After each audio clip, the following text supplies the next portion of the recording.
شايفين الصواني الخشب دي؟ احنا كلنا عارفين ان هم طالعين ترندي قوي، وبجد سعرهم غالي. انا كنت شاريهم غاليين جدا. لا، النهارده هعملهم معاكم بطريقه سهله وبسيطه، وبجد مش هتكلفك اكتر من 10 جنيه.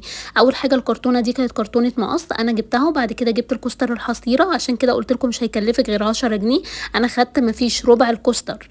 وبدات افك الاعواد كده وثبتها في القاعده. هو المقاس بتاع الكوستر كان نفس مقاس العلبه معايا، فطلع مظبوط.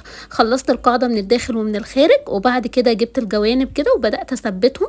وهنا قصيت قطعه قسمتها ل3 قطع وبدات اثبتهم. نفس اللي انا عملته من الداخل هكرره من الخارج كمان زي ما قلت لكم. على فكره ما خدتش معايا وقت ولا خدت معايا خامات خالص، وبجد طلعت شكلها قوي. يعني هي بديل ليها، احنا مش هنقول ان هي هياها، بس شكلها حلو وشكلها شيك، وتقدري كمان تستخدميها اكتر من استخدام. هنا كانت جاهزه معايا. اللي حابب بقى ان هو يزود كمان عليها خيط خيش سمك 2 مللي هتبقى حلوه، نقدر نستخدمها اكتر من استخدام زي ما انتم شايفين. ما تنسوش بقى تكتبوا لي رايكم وقولوا لي هتطبقوها وعجبتكم ولا لا.